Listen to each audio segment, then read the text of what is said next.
What's up, everyone? Welcome back to your Tuesday news breakdown. We have a lot of news, and we're not even halfway through the day yet. At least, based on me. I woke up late. I was up late last night, and a lot happened already. Now, I was able to get some sleep, but it doesn't seem like President Trump got some sleep.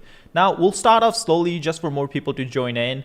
And we'll get started in just a second. If you're just joining in, be sure to hit the like button, but we have a lot of news. Starting, of course, as you guys know, if you joined into last night's stream, President Trump cut his trip short to G7 summit. He was in Canada attending the G7 summit, but he had to leave early for something big that was happening. Now, after he left, President Macron of France made a comment that Trump is cutting his trip short because he was going back to work on the ceasefire between Israel and Iran. Well, President Trump tweeted about that last night. This was after we went live, and he said, wrong. He has no idea why I'm on my way to Washington, but it certainly has nothing to do with ceasefire. Much bigger than that. That one sentence has a lot of people speculating a lot of things. Much bigger than that. Whether purposefully or not, Emmanuel always gets it wrong. Stay tuned. Now, this happened last night. President Trump was in the National Security Council meeting last night as soon as he got to the White House. And after that, he's holding a meeting again today, this morning at 1 p.m. Right now, it's 2 p.m. Eastern. At least right now, it's 2:15 Eastern, I guess. I was close. But the meeting started, the national security meeting started roughly an hour ago. And actually, the State Department is about to hold a press conference. We'll join into that whenever that starts. We'll switch back to that. I'm keeping an eye on the press conference. But moving on with Trump's comment, because he made a lot of comments. Now, first, he posted a screenshot from a message from Mike Huckabee. He is the U.S. ambassador to Israel. So he's in Israel, actually, and this is the message he sent. Now, it is a long message, but I want to point out some important sentences in here. No president in my lifetime has been in a position like yours. Not since Truman in '95. Now, it's important to point it out because it was President Truman during the end of World War II who decided to drop the nuclear bombs in Japan on Hiroshima and Nagasaki. Now, the ambassador is comparing the decision that President is mulling over to the decision President Truman made back then. Definitely something big is coming. If you put this together with what Trump said last night, you can see why a lot of people are expecting U.S. to enter this war. And not just enter this war. I think the U.S. is going to enter with a bang. We have a lot of news. When I say bang, I'm really talking about the B-2 bombers that are going to go after the nuclear facility Iran has underground. That's what people are speculating, and we'll get to that in just a second. After that, President Trump tweeted this, or I guess Truth Social. He uses that platform. It's basically Twitter. We now have complete and total control of skies over Iran. Iran had good sky trackers and other defensive equipment, and plenty of it. But it doesn't compare to American-made, conceived, and manufactured stuff. Nobody does it better than the good old USA. Now, he used the word we. Pay attention to that because he has made a couple of tweets this morning, and all of them include the word we. People are reading a lot into it, and in fact, we had a White House official clarify what Trump means by we. So let's get into that. After that, he also tweeted, we know exactly where the so-called supreme leader is hiding. He's an easy target, but is safe there. We are not going to take him out. He clarified, kill. At least not for now, but we don't want missiles shot at civilians. Here he's talking about missiles, the ballistic missiles that Iran is shooting into Israel, into Tel Aviv, into Haifa. Those missiles are hitting populated centers. Now, there is some reports that they're also hitting military targets in Israel, but the media restrictions are getting heavy in Israel, so we're not getting complete information. But there's some reports coming from some people who are not just full-on pro-Iranian that are saying that some targets they're hitting are military targets, and we can speculate how this is happening. Of course, Israel has very good air defenses. The air defenses are stopping 95% of all the missiles that Iran is shooting. But still, some of them get through. And we have seen some footage of like neighborhoods, the whole block getting wiped out by one ballistic missile. So definitely a sad thing. But we also saw 2 days ago, it damaged a U.S. Consulate. Not an embassy, consulate. I got it wrong last night. I said an embassy, but it damaged the U.S. consulate. No U.S. citizens or U.S. worker was injured, but the building was damaged. Another thing, I think they also damaged the oil refinery, one of the largest oil refineries Israel has in Haifa. So some of these missiles that Iran is sending, they are hitting the target. But the other side is many people are speculating that Iran is running out of their stockpile of the missiles they have. Because every single wave after the previous one, Iran is sending less and less missiles. They are becoming more successful because many people are speculating that instead of ballistic missiles, they're using hypersonic missiles, which are harder to stop. But they're sending less and less missiles. That could be a good news, could be a bad news. We don't know. We don't exactly know. This was the bombshell President Trump dropped before he walked into the National Security Council meeting. You guys can see the timestamp. I don't know if you see it. He tweeted this around 12:20 Eastern. And then at 1 p.m. Eastern, he started the National Security Council meeting. I'm still keeping an eye on the State Department press conference. If it starts, we'll switch to that press conference right away. So this is everything that has happened. Trump, big statements about Iran and the supreme leader. Internet outage in Iran, but Iran is claiming this is Israeli cyber attack. It could be just the regime because they do it all the time. Whenever they have any problems, you guys remember the protests back in 2019? And anytime there's protests inside Iran, the regime takes out the internet so people cannot communicate, and people cannot communicate to people outside the country. And that's something we'll get into in just a second. Another thing, American bases have been under attack. This is something I've been covering every single night. But important thing to point out here is they've always been under attack, especially in Middle East, in Iraq and Syria. There are Iranian proxies who always send in some drones, maybe some small stuff at American bases, and they take it down. Nothing out of the ordinary has been reported yet. Reuters today did report 3 Iranian-made missiles were targeted towards the American base in Syria, but this happened last week, before the whole operation stuff started. So this could be something just that happens all the time. The report came out today, but they are very clear about the fact that this happened late last week. So we don't know. I don't think this is going to change the calculus as to if US is going to get involved or not. And what I mean by that is if US was going to get involved, they're probably going to get involved. If they're not going to get involved, they're not going to get involved. This attack is not going to change anything. Last thing, this is something we've been covering already. At 1 p.m., President Trump started the National Security Council meeting. It's still ongoing. State Department is supposed to have a press conference, I think, when it ends. I'm keeping an eye on the press conference. I'll keep you guys updated. But the other thing that a lot of people are covering that could point towards some kind of escalation, some kind of U.S. involvement, is the U.S. assets, military assets that are moving from the United States to the Middle East. They're going to Saudi Arabia, they're going to Qatar, all the bases we have. And some of the numbers include 20 tankers. Now, tankers, you don't really need them to defend U.S. bases, if you think about it.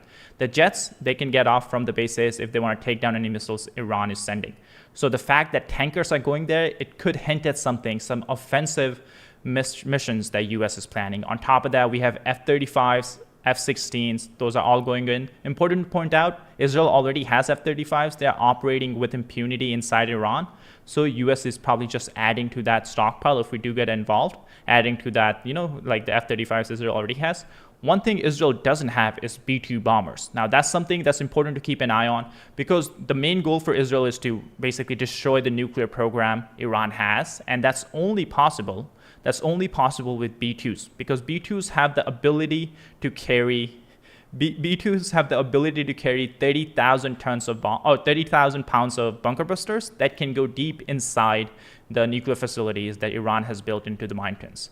But as of now, as of like 10 minutes ago, all our B-2s, we have roughly 19 B-2s, maybe 18. All of them are in Missouri. They're not even at Diego Garcia. They were at Diego Garcia 2 months ago when we were trying to push Iran into negotiating with us before President Trump gave them the 60-day warning. But as of now, they are still in Missouri. When the B-2s start moving, I think that will give us a lot more of a signal that US is definitely getting involved. But as of now, we still have a lot of other military assets moving to the Middle East. Now, another thing I want to point out, B-2s don't exactly have to move to Diego Garcia. B-2s have the ability to take off from Missouri, go all the way to Iran, just refuel in the air on the way, drop the bunker busters, and fly back to Missouri. So if we really wanted to keep it low-key, we didn't want to give Iran any hints that B-2s are coming, we could do something like that. They can make the whole trip in 60-hour round trip without touching down anywhere. They can go all the way from the Pacific Ocean to using the Pacific Ocean route to Iran and come back. And they have done that 2 times already. They did that in Yemen under President Biden. And in 2003, they did that when they went to Afghanistan. So both times, B-2s have flown from Missouri to Middle East, dropped the bombs, and came back without touching down. definitely insane technology we have. No other country has it. Those are undetectable stealth bombers, and they have ability to penetrate deep underground. Now, here's just some footage of all the assets that US is moving. This was over the UK. And talking about UK, actually, I have some interesting news from there too. UK is getting involved in this mission. If US goes in, I think UK is going to go in too. But here's just some KC-135s and F-35s spotted over UK this morning. They were going towards Middle East. And last night, the whole yesterday, actually, we covered a lot of tankers moving from the United States to Middle East, almost like 30 of them. That's definitely a lot. Now, a lot of people already talking about how if US was going to get involved, it's going to be B-2s. This is something we already covered. Another thing, Pentagon did confirm we have B-52s at Diego Garcia. Now, for people who haven't been following this is Diego Garcia. It's an air base we have in the Indian Ocean. Let me pull it up. Map, where's the map? I'm pulling up the Diego Garcia right here. Hopefully I didn't mess it up. Yeah, so this is a British territory, but it's right here in the Indian Ocean. And the reason we use this as a base to just, I guess, send a warning to Iran, because any bombers or jets can take off from here, go to Iran, and come back without having to refuel, at least based on what I know. And on top of that, Iranian missiles, Iranian drones, maybe some of Iranian drones can reach the airbase, but this is basically out of Iran's range. So Iran cannot threaten anything we have here. But all the assets we have here have the clear ability to go there and come back and do whatever they're ordered to do, basically. And it's not just the air assets. A lot of Navy assets. Yesterday we covered how we have a third aircraft carrier going to the Middle East. That's very rare. We usually only have one or two. Even during when we were bombing Yemen just few months ago, I would say, when was the Operation Rough Riders? We had 2 aircraft carriers there. But now a third one is going there. Now you guys can see, I wouldn't consider myself an expert in Navy warfare, that much at least, but you guys can see on your screen, hopefully, all the assets we have. And then we also have the USS Nimitz that's going from the Pacific Theater, from the South China Sea to the Middle East. Right here is the route it's taking. To me, this looks cool, so I wanted to show it to you guys. By the way, oh wow, we have almost 2,000 people. Be sure to hit the like and subscribe button. We're trying to get to 1.8 million subscribers. You guys can see the subscribe thing right below my face, the number. And talking about UK, by the way, like I said, we had some big news. Well, it's not just US that's moving military assets to Middle East. It's also the UK, United Kingdom. A lot of big news. Okay, at 2 p.m. press conference is live. So we'll switch to that real quick, and then we'll come back here.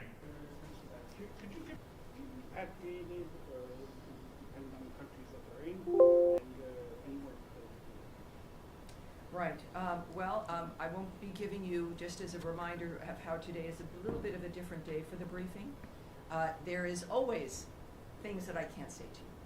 And yet we have a long back and forth. Sometimes we have a little bit of a debate. I won't engage in that today.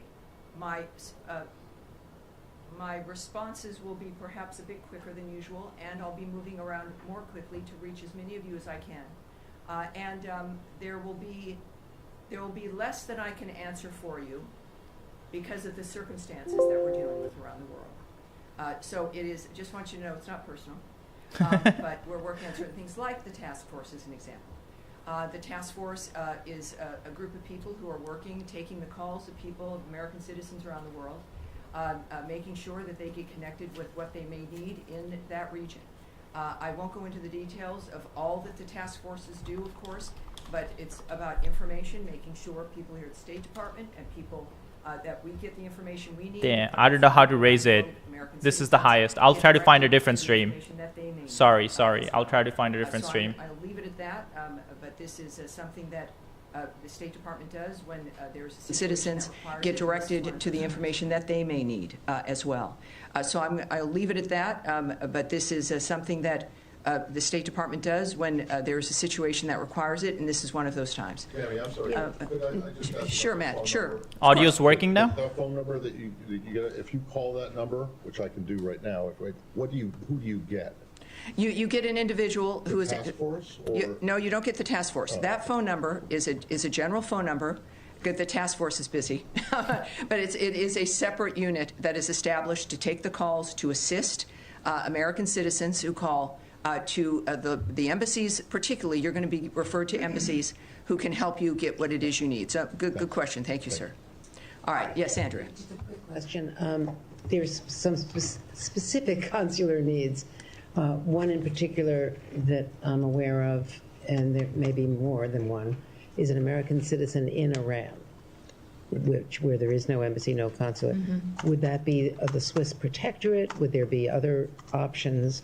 Is consular affairs give any advice as to what to do about Americans right now stuck in? I can't bad speak to any places? advice or information regarding individuals in Iran at this point. And what about American Israelis or Israeli Americans either wanting to come out or wanting to get back home? LL, I believe, has resumed flights in some small measure for people who, some people have kids in Israel and they were visiting the States. And they're American citizens.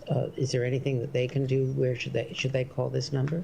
Well, obviously, if you know, and we encourage every American when you travel, is to contact your local embassy or consulate, let them know you're there, make sure you know where they are, have those numbers, and that's what I would recommend, no matter where you're traveling, but certainly in the Middle East, is know where those entities are, know where the embassy is. So if you're in Israel, obviously it's Tel Aviv, it's Jerusalem. Are they open? Well, they will answer their phone. So there's contacts that can happen in the midst of all of this. And of course, I think that's the advice for wherever you are. But clearly, if you're in a certain area, it's obvious in this case that there are certain limitations in that region, and that contact the embassy, the one that is nearest to you, and you will, at the very least, make sure they know where you are, but also they will give you some options for the plans that you would like to make. Yes, Humaira. Tammy, I understand your limitations, but I have to ask this. I know you do. It's your job, and I appreciate that. I'm here to take questions, not necessarily always answer them. Yeah, last Yes, night ma'am. President Trump said he wants a real end, not a ceasefire. So does the United States support or pursue regime change in Iran, or are we just talking about dismantling Iran's nuclear enrichment, and would that include the United States helping Israel strike Fordo? Well, I'm certainly not going to characterize what President Trump says or tweets, for that matter. He doesn't need characterizing. He's one of the most transparent, one of the most clear individuals that we've known.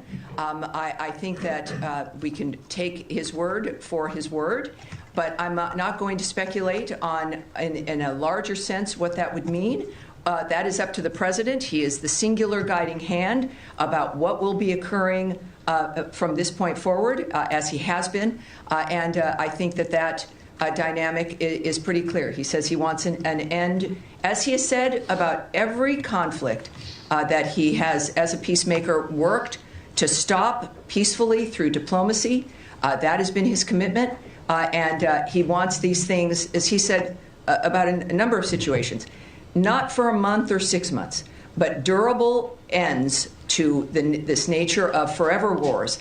And that has been his posture, and that's his posture now. Okay, I have an easier I follow-up. just raised the volume. I'll take a hard one, too. I'd say. How many people so far have contacted U.S. missions in Israel or elsewhere, American citizens, seeking help to depart the country that they're in the Middle East? Yes, I won't discuss those details or the numbers involved with the embassies. Are you guys planning to facilitate charter planes to get people out or military evacuation? I will not discuss what our plans are in that regard. Yes, ma'am. Just to follow up on that really quickly. Sure. Are you guys considering at all operations that would help Americans who want to leave the region from evacuating? I know that our commitment is to the safety and security of Americans around the world. All right? Yes, sir. Yes, sir. Go ahead. Tammy, would the U.S. government like to see a regime change in Iran? First of all, I'm certainly not going to remotely address that. It would require me to speculate or speak on behalf of the president, which I will not do. What we've seen, though, is clear, is months and repeated statements that all he wants is a peaceful world. His activity and the nature of the actions that the United States has taken and his special envoys have been rooted in one thing, which is negotiations, looking for diplomatic solutions to generational problems that he wants solved diplomatically. That has been his constant posture. And there has been nothing that has changed in what he wishes for, what he would hope to accomplish. And so, of course, that's not something I'm going to address. Is the U.S. government and the Israeli government on the same page when it comes to the intelligence about Iran's nuclear weapons program? That is a question for the White House and perhaps the NSC. That's not something I can answer here. Nadia. Thank you, Tammy. The president said he wants to see Iran offers unconditional surrender. I'm not going to ask you to comment on the president's statement, but I'm going to ask you if the secretary is involved in any kind of diplomatic missions with his allies, with the Germans, with the French, trying to offer something to the Iranians as a way out. Well, I, again, would not speak on the details of any diplomatic conversations if they occurred, between whom, what those details would be. We know, of course, the Secretary and the President were at the G7.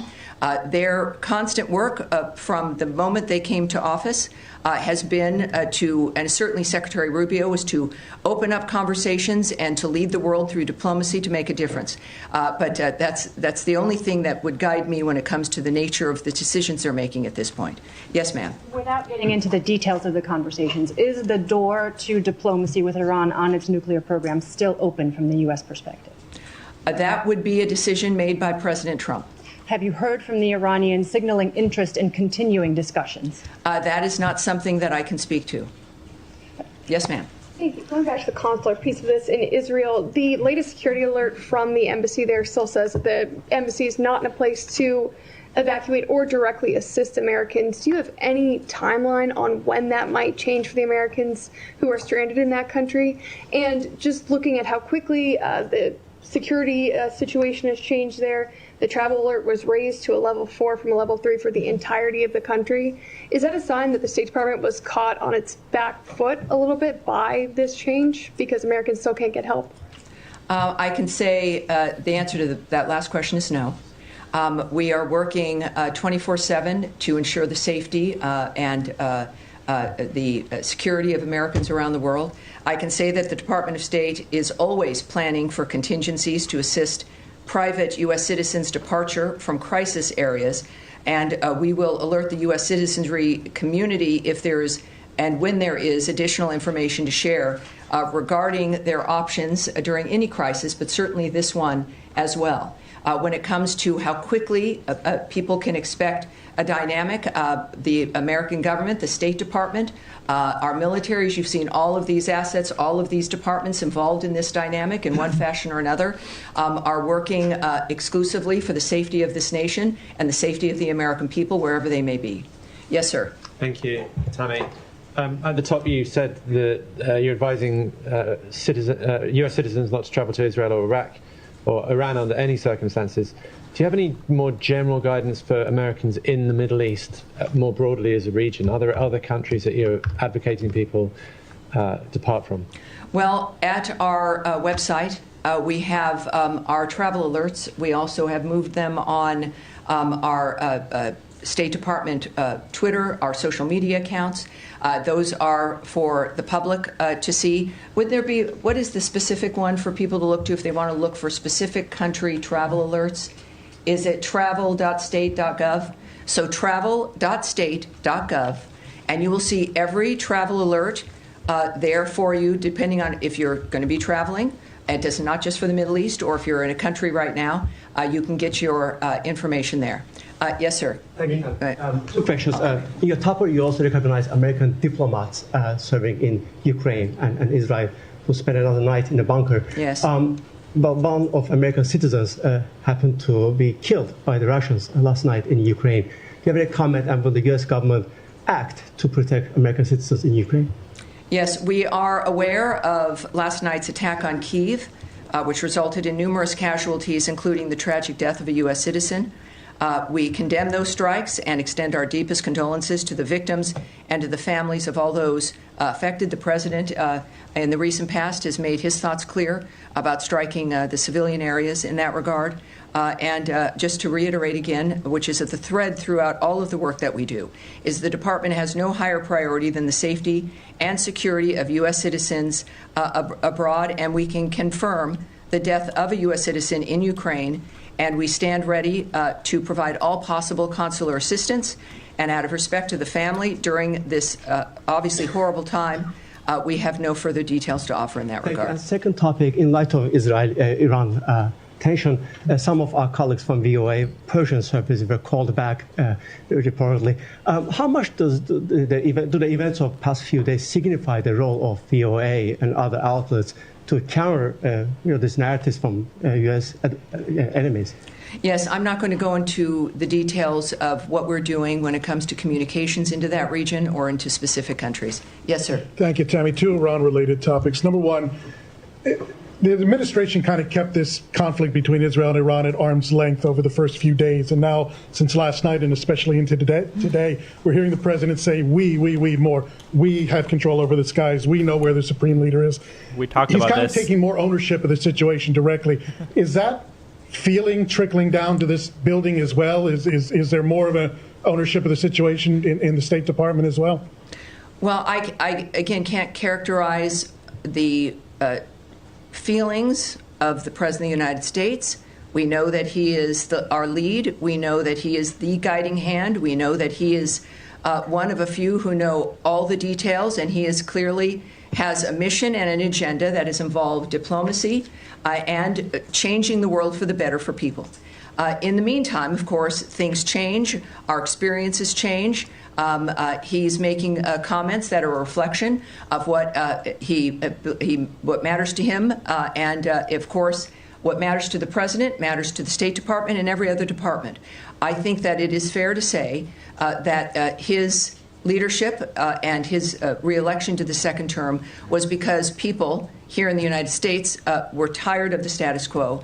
And what the world has seen is a peacemaker and someone who can make a difference, and that's what they're looking forward to. Final question. Can I get in one more? One more. There's no special envoy for Iran. Several key locations in the Middle East don't have a confirmed ambassador. We speak often about the day after situation in Gaza.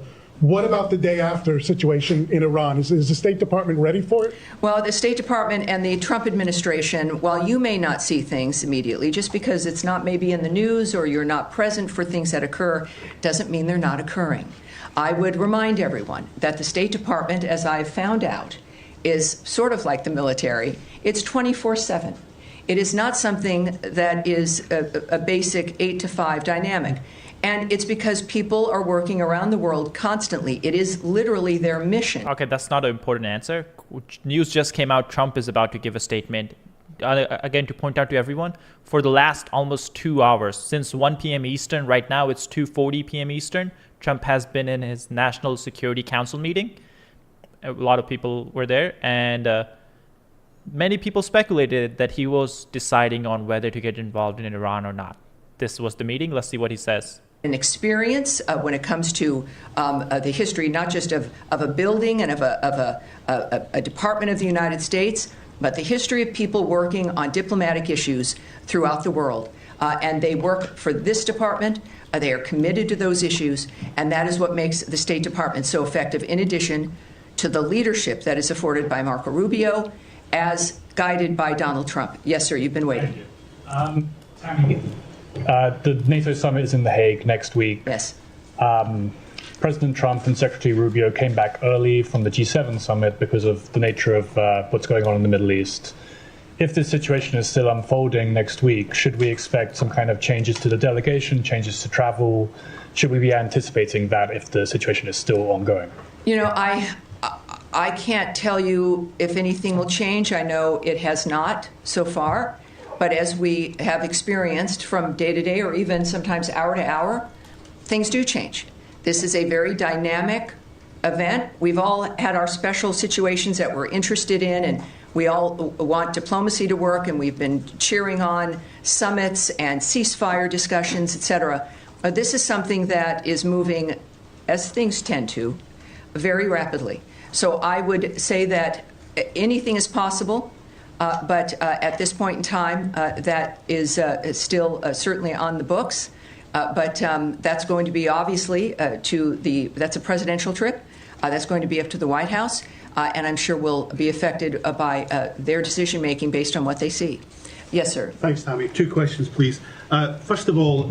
Can you tell me, sir? Yeah, Alan Fisher from Al Jazeera English. Very good. How do you do? Fine, thank you. The US intelligence assessment on March 26 was that Iran was not working towards a nuclear bomb. What's changed? That the US position seems to be that it was very close. Well, again, I can't speak to intelligence assessments, what may or may not have changed, or to the fact that it is President Trump and his team who are seeing things that matter when it comes to the decision making, and I think that that's what's happened here. Second question is, if the president in his first term was willing to give the Taliban 18 months to come up with a deal, why was there only 60 days given to the Iranians to discuss something which is much more complicated? Again, I'm not going to discuss the details of the decisions made by the president. Andrea? I'm just saying that was Tulsi Gabbard's testimony in open session to the committees. Well, yes, and as I've noted, today is not that day. Next, yes? Yes, sir. Tie in the white shirt. Thank you. Is that you just suggesting that Andrea, we're moving on, changed? please. Let's please I'm just be trying to able get to a manage this. clarification. Sir, in the back there. Thank you, Tammy. My question is, the other week we were talking about the negotiations between Iran and the U.S., and the president was very optimistic about it. And now drastically everything has changed, and we are talking almost about a full-scale war between Israel and Iran. How do you name the procedure right now? Has the negotiations failed, or how can we name it? My second question will be, the Iranian state TV has been targeted by the Israeli Air Force. How do you see that? Do you see a state TV channel as a legitimate target? Well, you'd have to ask Israel about their decisions when it comes to the choices with what they strike and what they don't. And on your first question, which now is already, what was your first question? My first question, after all this, after these escalations, how do you name Oh, well, the process? I would say that you would look to the President of the United States for how he is characterizing what has occurred. And he is very open and transparent with that, and does it with his many conversations with the media and also on Truth Social. He is clearly accessible, certainly with his remarks, and he has said a number of things on social media that I think might answer your question. Yes, Saeed. Thank you. Very quick question on Gaza. Can I do that? Of course. Well, yeah, are we continuing still with? I will come to you on Gaza, Saeed. I promise. But let's continue with the topic at hand. So yes, sir, in the back. Thank you so much, Tammy. 2 questions. One question on Iraq related to Iran. Iranian-backed group Qatar Hezbollah threatens the U.S. against interfering in the Israel-Iran conflict, which they said any American intervention in the conflict would prompt the group to target the U.S. interests across the region. How have you reached to the Iraqi government, and what's your message to these groups? And the second question, what's the State Department's assessment of diplomacy? Have you put diplomacy on a side, or you still believe that diplomacy can work with Iran? Well, again, I'm not going to comment on the nature of how the White House or the President or the DOD will respond to certain remarks or demands made by someone. So you'll have to ask the DOD regarding their reaction in that regard. I would also, though, I know that the President's Truth Social, he's made it very clear, even I think today, and I think I've got that right here. This is, again, one of the things we've learned about President Trump is that when he tweets, when he speaks, the world watches, and it's the most clear framework that we can learn of his approach. He has, I don't know if I can get to the exact one, but he has made it very clear that, oh yes, here we go. He has noted that we don't want missiles shot at civilians or American soldiers, or our patience is wearing thin. Thank you for your attention to this matter. He is making it clear, I think, here regarding certain choices on the ground that are being made, and that what we've asked for regularly is, and what he has made clear is that we were not a part of the initiation of this, certainly. We're not a part of Israel's attacks on Iran. that I think was stated very clearly by both Secretary Rubio and the President.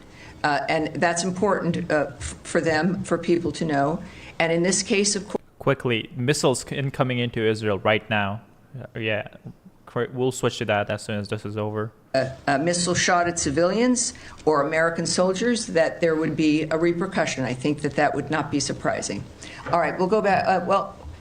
More on Iran. We'll close with you, sir. Thank you so much. Could you tell us about the role of partner countries in mediation efforts with Iran, like Mohammed bin Salman of Saudi Arabia, Qatar, and UAE? President Trump recently concluded successful trip to the Middle East. So what can you tell us about the role of these partner countries? It's clearly he went with a goal in mind. He makes deals. He's the best deal maker in the world. These partners in the Middle East that we have, they understand clearly our intentions and what our goals are. Thankfully, again, to the approach and the style of President Trump. I think that when it comes to, again, the best person who could explain his feelings and thoughts about what's accomplished on any issue is the President himself. So I'd refer you back to what he writes and what he is posting on, I think, a very regular basis, which is helpful to people like me, and I think to the world at large as well. Despite Israel's concerns, can I one more? Despite Israel concerns, President Trump is still trying to negotiate with Iran for a nuclear deal, showing that his priority is peace in the region. President Trump has once again recently offered to mediate on Kashmir, but the Modi government says that they don't need Trump's help. Does President Trump need Modi permission to bring peace in South Asia by resolving the Kashmir issue? Well, yes, this is every country, as President Trump has stated, is a right to define its own future. He offers his help, and it's up to whoever he's offering it to whether or not they'll accept it. We live in a fascinating, exciting time where we've got a man who can make the difference. And he's generous about making that difference. He could have chosen to have this term be about anything other than peace and making America great again. But he's stuck with that. He's committed to that. It is part of his overall commitment to the country. So I would not speak to the nature of another country's decision making. That's up to them. But I think all of us are grateful that we have a president who's willing to help and wants to help. Now, you have one more in Iran, and then we'll go to Saeed. Can you confirm a report that the former Iranian President Mahmoud Ahmadinejad has been killed in Tehran? I can't confirm that or report on that or discuss it. All right, thank you. Saeed. Thank you. Very quick question on Yes, Gaza. sir. In the last 48 hours or the last 3 days, dozens of Palestinians have been killed at the aid centers and so on. With everybody focused on Iran, this situation still garner some interest or attention from this building or from the United States of America? And are you urging the Israelis to hold off about whatever the amount of firepower they're firing at these aid seekers? Well, we of course are always saddened to hear reports about any mass casualty situation or shootings. I don't know who isn't, no matter what the dynamic. The IDF has said a particular incident is under review, and that is helpful, and we'll see what their review comes up with. In the meantime, I think it is important also when it comes to the nature of the efforts to get aid and food to the Gazans. We now know, can report that the Gaza Humanitarian Foundation now is working at 4 distribution sites and has distributed nearly 26 million meals to date. So it is, again, a conversation about whether or not the State Department cares. Every day there's a demonstration. And when we think about the State Department, it's people. It's people who've committed their lives to a diplomatic life, to a life of foreign service, to a political life, to try to make the difference for the world. So we see that manifesting here. And as we also know with today's events and today's conversations, there's a reason why we need people like President Trump and the American commitment to peace abroad. All right? Yes, okay. Yeah, it's been reported over the weekend that the president would expand the travel ban to 36 other countries. A lot of them. I think questions about Iran are done. Luckily, the missile attack that Iran just launched, none of them impacted. I think this is the second one. Yesterday they launched a missile wave. None of them hit inside Israel. Yesterday or this morning, I'm not 100%. Maybe somewhere between that time. And then this one, none of them made impact. That could be for two reasons. One, of course, the Israeli air defenses are really, really good. And on top of that, US is helping out, UK is helping out. Other countries are also helping out take down Iranian missiles. But the second reason is Iran's maybe just running low on missiles. They're not sending as many as they were before. First wave Iran ever launched after the Israeli operation started had 100 missiles in them. That's a lot. Some of them just got through. It's impossible to stop so many missiles no matter how good the air defenses you have. It's basically overwhelming the system. That was the strategy Iran was trying to do.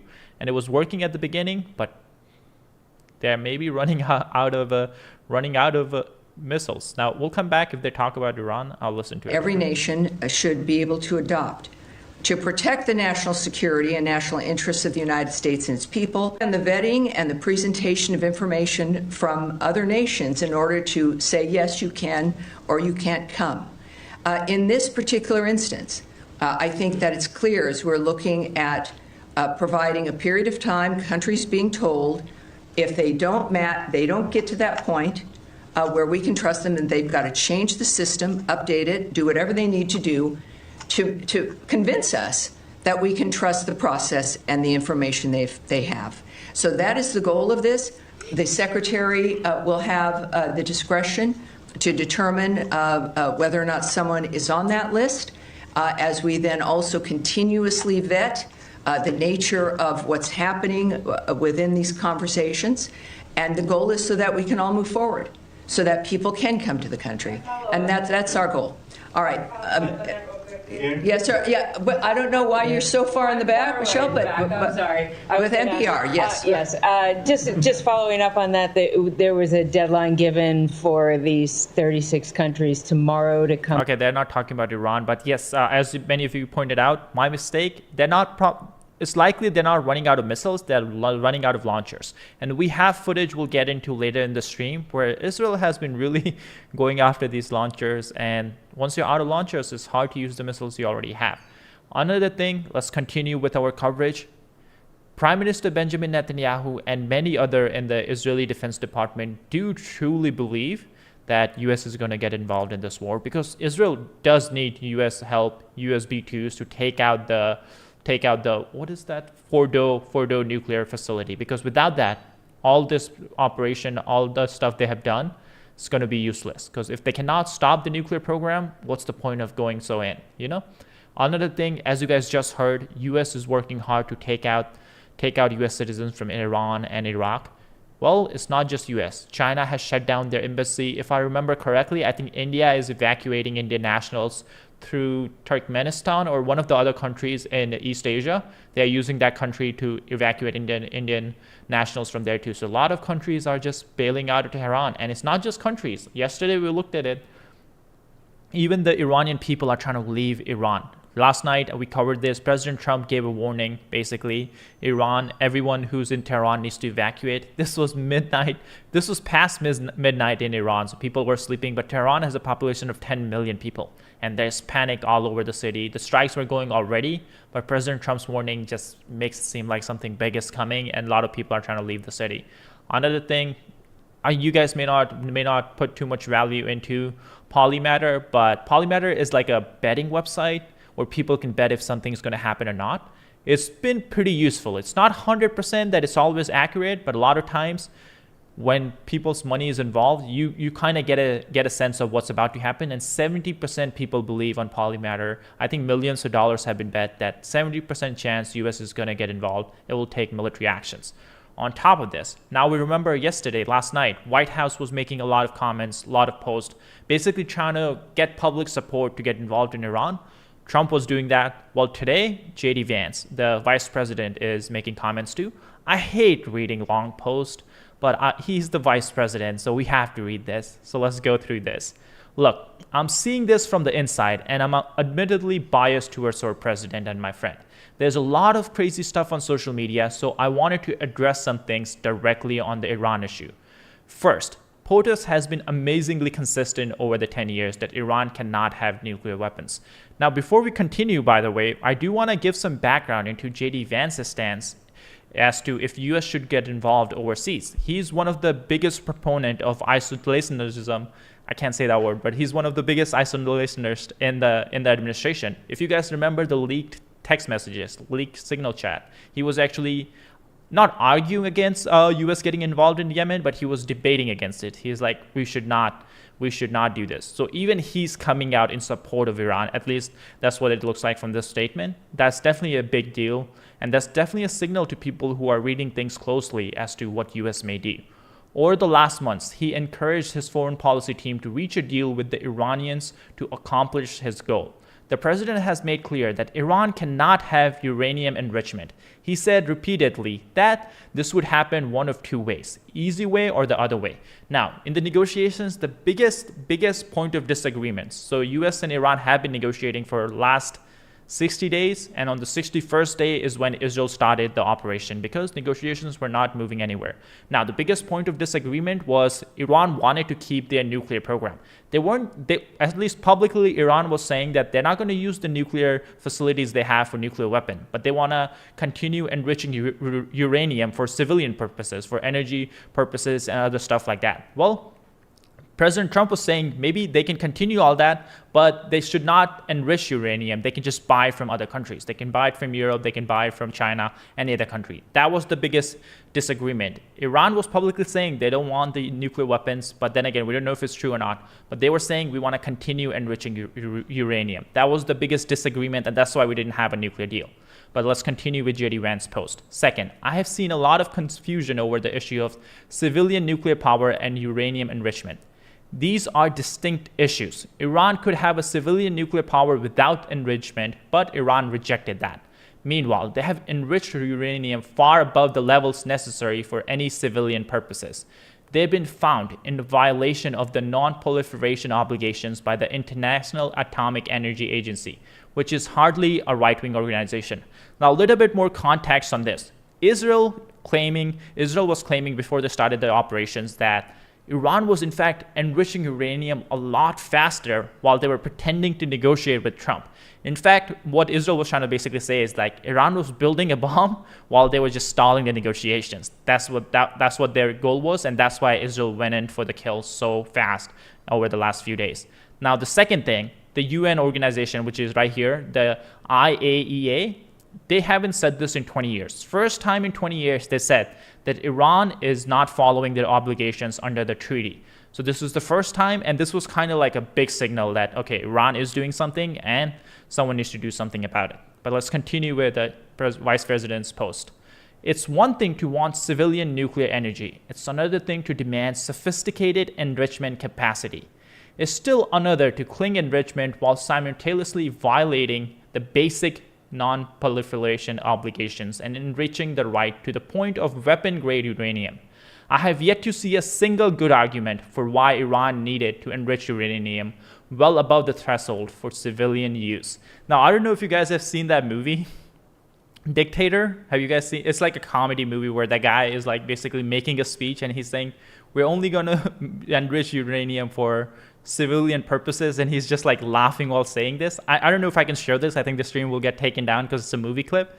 But that's basically what Iran was doing. Publicly, they're saying, oh, we just need it for energy, and all the while they're laughing in the background. And they were really, I don't think they expected what Israel was able to do. I don't think that's something they were expecting, because for the last 4 decades, Iran has been preparing for a war with Israel, and it seems like they were not prepared at all. Meanwhile, the president has shown remarkable restraint in keeping our military's focus on protecting our troops and protecting our citizens. He may decide, now this is the big part, this is the big part, he may decide he needs to take further action to end Iranian enrichment. That decision ultimately belongs to the president. And of course, people are right to be worried about foreign entanglement after the last 25 years of idiotic foreign policy. But I believe President has earned some trust on this issue and has seen this up close and personal. I can assure you, he's only interested in using American military to accomplish American people's goal. Kind of seems like they're trying to get public support. They're trying to get public support for possible involvement, possible US strikes. Now, President Trump has been in his National Security Council meeting for the last 2 hours. He's going to make a statement when he gets out and we'll join in. But this was what he said, I think, when he was traveling from Canada to the United States last night. And it's important. Hopefully you guys can hear it because it is on the Air Force One. The plane noise is in the background, so it's kind of hard to hear. What specifically is better than a ceasefire? What are you looking for here? My bad. This is a 2x. Let me turn it to 1x. What specifically is better than a ceasefire? What are you looking for? So the question is, if you guys cannot hear, the journalist asked, what is better than the ceasefire? What are you looking for? And he's asking that because Trump said, we're going to do something better than a ceasefire when he was coming over to the White House. Here. An end. A real end, not a ceasefire. An end. So something that will be permanent. Yeah. Or giving up entirely. Is that okay too? Are you close there? Are you possible? Is that possible in the next 24, 48 hours? Certainly possible. Complete give up. That's possible, yeah. What specifically is better than a ceasefire? What are you looking for here? An end. A real end. My bad. I was just checking if Trump is live or not, but let's continue. Iranian sources claim. This is going with the thumbnail we have, or I guess we had. Iranian sources claim Supreme Leader Ali Khamenei has locked himself in an underground bunker with his family. Now, apparently this location was not supposed to be known to people, but it is known to people because Trump just told the whole world. We know exactly where the so-called Supreme Leader is hiding. And he's hiding in a bunker and people have the coordinates. I guess the administration have the coordinates. Another thing I want to point out, by the way, all the tweets Trump made in the morning, as you guys can see on your screen, he was using the word we a lot.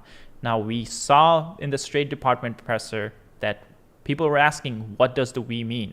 Well, some anonymous official who was in the National Security Council meeting said, we means the United States. He did not clarify, he just said that one phrase. We means the United States. So US knows. That means US is involved already in intelligence sharing with Israel. That's something publicly in the last 2 days, Trump and even the administration was denying. They were saying the only thing we were involved in is defensive purposes. We were not sharing intelligence. We were not doing anything. But now Trump is saying that we, and then many people in the administration confirmed anonymously that we means the United States. So we've been sharing intelligence with Israel. Let's keep moving on. Iran have prepared plans to manage sensitive centers in the event of assassinations of leaders. So Iran, again, they have already lost a lot of people, but we had not seen any political assassination. What I mean by that, none of the government officials were killed. It's all the IRGC, military, and nuclear scientists who were getting assassinated over the last 3 days. Well, today we got some reports. It's still not confirmed completely that a former president was assassinated. This is something we heard in the State Department presser too. They were asked about it. She didn't answer. She's like, that's something you have to ask Israel about. We have seen unconfirmed reports. We don't know for sure. Now, of course, forget about the reports. Trump is saying it publicly that we know where he is and we're not going to kill him, at least for now. Very, very scary warning if you're the Iranian Supreme Leader. So according to this report, it seems like they already have a plan to continue, but that doesn't really mean they're going to succeed. You know, if the leaders are gone, Iran will probably agree to a ceasefire. Now, here's the son of the former prince. Now, a lot of people are saying that if the regime does fall, US and Israel plan to put back the former prince, or he's the son of the former Shah, and they're going to have him put back and implement democracy using his help. That was the plan in Middle East. In other countries we got involved too. Things usually don't go according to plan, but this is what he's saying. Another thing to point out, by the way, this guy is not very popular in Iran. He is popular outside Iran, but inside Iran, people are not a big fan. You guys have to remember, the current regime is horrible. But the Shah, he wasn't much better either. He was very oppressive against Iranian people. He was pro-US. He was pro-West. So that's a good point from our point of view. But for the Iranian people, that it was still a very oppressive regime, even under the Shah. There is a campaign for liberation that we've been committed to all. Now, of course, that doesn't mean anything against him. His dad was doing that. It's not him. He could be better. But I'm just saying he's not that popular in Iran. There is a campaign for liberation that we've been committed to all these years. Yes, so Roos, that's what reports we have seen. My bad on pausing the video so much. US is not going to put him back in power. They're just going to use him to implement democracy. That's the plan. Usually US planning doesn't actually go according to plans in the Middle East. We saw that before. The moment is approaching very fast. The regime is on the verge of collapse. We see elements within the regime already talking defections. They get in touch with us. We see a leader who is now hiding in a bunker like a rat, while many high elements are taking flight from Iran. I think all of this is conducive to... Okay, maybe I'm wrong. He doesn't want to be in power. He wants democracy too. The son of the former Shah. Something that may very soon happen. And finally, my fellow compatriots will be able to overcome. And of course, there's a plan not only for this phase of our struggle, which is liberation from this regime, but what happens right next, the transition to what we hope will culminate in a democratic outcome. There is a campaign. I guess pretty clear. He does want a democratic outcome. Moving on. This is where a lot of hints about that Israel is not just trying to go after military and nuclear targets. They are trying to go after just like a regime change. Now, we have seen a couple of hints of this. First, of course, the poll we have going on right now in the chat. So if you're in the chat, you haven't voted on the poll, be sure to do so. We have 1,700 votes roughly. And the question was, do you agree with Israel targeting Iran's state TV building? Well, 75% of you guys say yes, and we saw this yesterday. They were targeting. I'm not sure so much. It is, of course, the part of the Iranian regime. They've been pushing for violence, pushing for a lot, but it is out of the norm to target a TV station. It's state-owned TV station. I know that's for sure. Again, I'm not saying I'm against it. I'm just a little bit confused. I don't know. I'm a little bit confused, like what's the goal with targeting the TV station? But same thing with the banks. So the hacker group called this Predatory Sparrow, which has previously claimed major cyber attacks against Iranians, said on Tuesday it carried out cyber attack to destroy all data at the Iranian bank. The bank that's linked to the IRGC. Now, if you're in Iran, if you're a business, especially if you're a big one, they're most definitely linked to the IRGC, but considering that we are going after the state TV, they're going after the banks, it does seem like the regime change is definitely the goal because we're weakening their control over the people, we're weakening their control over the propaganda. Is it actually against Geneva Convention attacking the TV station? Not sure. Yeah. Again, I'm not an expert. I'm sure Ryan Macbeth is going to have a video out soon. I'll keep an eye on this, but let's see. I don't know where it stands legally. I know a lot of people are arguing that they're part of the IRGC, but a lot of things are part of the IRGC. Just moving on with our coverage anyway, the internet is down in Iran. We have had a lot of people who are outside Iran but have families inside Iran, and they cannot contact anyone. That's definitely worrisome. Now, a lot of people, even I think the Iranian government included, they were saying Israel is doing this. But I kind of doubt this because this is a habit that the Iranian regime has done multiple times. Every time they lose control of the population, there's panic and the regime status is in danger. They shut down their internet. They just want to stop the dissemination of information. That way they can control a lot of basically the talks that are going inside Iran. They can control information from spreading. I really do think maybe it's the regime that's trying to shut down the internet. It's not really Israel. Why would Israel try to shut down the internet? I guess one point could be so Iran cannot use it to attack back Israel, but I think the government channels are probably more secure than public channels. Moving on, this is something we were talking about a little bit earlier. Yes, by the way, as James points out in the chat, Starlink is active in Iran, so people can use it. I'm not sure how it works exactly. I've never used Starlink, but Elon Musk has confirmed on Twitter that it's active. Moving on, Israel has been attacking many military sites inside Iran. Of course, the missile launchers and the missile stockpiles. Well, this is a funny clip of a missile just going crazy after Israel took out the truck it was traveling in.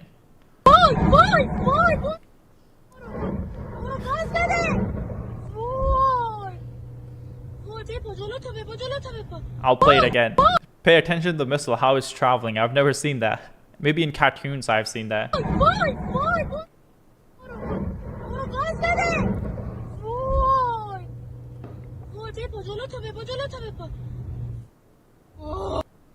It's crazy, crazy. Never seen. Now, IDF has been sharing a lot of footage of them taking out Iranian air defense system, anti-aircraft missiles and stuff like that. Unfortunately, I cannot show you guys this clip. Our lives already get demonetized every single day, but I think this clip may be pushing it. We can see some human movements. We can see people moving before the strike, and I don't think you guys want to see that because people are dying. Of course, they are working for the IRGC, but I don't know if YouTube will allow us to see that. So we'll skip through that footage, but I can show you more footage of Israel taking out air defenses. I think that's perfectly fine.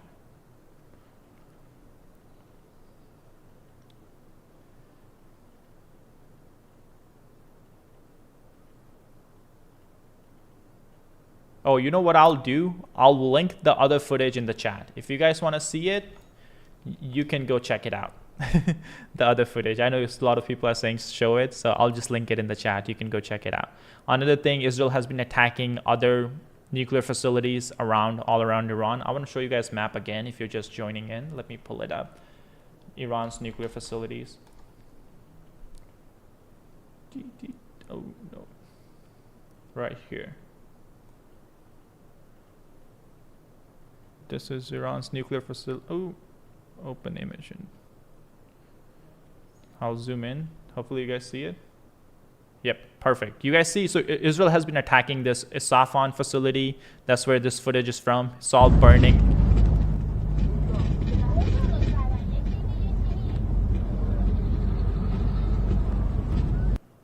And they have attacked this facility too, Natanz.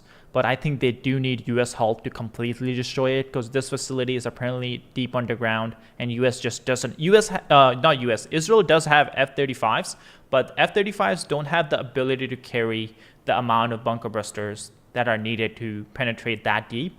Only plane that can do that is B-2s. So that's why Israel really, really wants U.S. to get involved because the B-2s have the ability. Now, to one of my favorite topic here. Russia has a habit of promising big things and never delivering. Well, I think this is in the wrong. Russia just told Iran that they cannot offer any help to the regime when they need the most. I want to remind everyone, at the start of this year, Russia and Iran signed a strategic partnership. And these are their words. The next phrase I'm going to say, it's not my phrase. Russia said that the strategic partnership is supposed to guarantee security for both nations. Well, it's easy to sign those things. It's easy to have your Twitter accounts, all the bot accounts that Russia has on Twitter. It's easy to have them push all this. But it's a lot harder to actually deliver on the promises. When Iran needs Russia's help, Russia does not offer any help. And Iran is pissed. This is what the Iranian ambassador to Russia said. The Iranian people will never forget who stood with us during these times and who chose to do nothing. Guess who's doing nothing? Russia. Russia is ready to mediate. James just tweeted out. And lastly, we just have two more stuff. Oh, let me play this clip first. Israelis did in Iran in 4 days what Russia couldn't do in 3.5 years. What was that? Achieve air superiority. As we just saw, Israel has destroyed a lot of Russian air defenses, Chinese air defenses that Iran has. Well, on the other hand, Russia has no air superiority in Ukraine. In fact, Ukraine is going deep inside Russia, going into Siberia and destroying Russian jets. That's how bad Russia is losing to Ukraine. Israelis using American-made F-35 stealth fighter jets did in less than 4 days something that the Russian Air Force has been incapable of doing in Ukraine for 3.5 years. It established air superiority. That means Israeli non-stealth F-15 and F-16 fighter jets can now carry out airstrikes and hunt down the mobile ballistic missile launchers that are terrorizing Israeli cities. Two U.S. Navy-guided missile destroyers, the USS Sullivans and USS Arleigh Burke in the eastern Mediterranean, have been shooting down Iranian missiles aimed at Israel. The Navy has ordered the USS Thomas Hudner for backup, along with a fourth Navy destroyer. And we have now learned the aircraft carrier strike group, the USS Nimitz, on its final sea voyage will deploy from the Pacific. Deeply symbolic, since it was the Nimitz deployed in 1980 and its helicopters that were part of the failed U.S. effort to rescue the American hostages held at the U.S. Embassy in Tehran. The U.S. has been in a shadow war against Iran ever since. Israel may not be able to reach the parts of Iran's nuclear program that are buried inside The B-2, that's Iran's worst nightmare right there. mountains and underground without U.S. help. U.S. B-2 bombers are the only air asset that can drop the 30,000-pound bunker buster bombs known as the Massive Ordnance Penetrator. Massive ordnance. And lastly, this is some documentation of some Iranian bases, what they look like before and after. Pretty cool, pretty cool.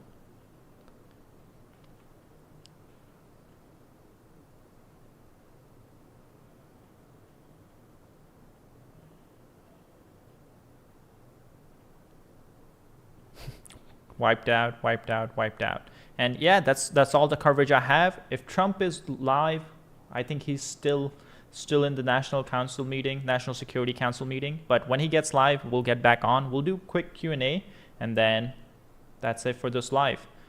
Thank you so much for $10. Sorry. Glad you appreciate the coverage. And yep, I think that's it. I'll see you guys in a little while when Trump goes live again. Hopefully you enjoyed the coverage.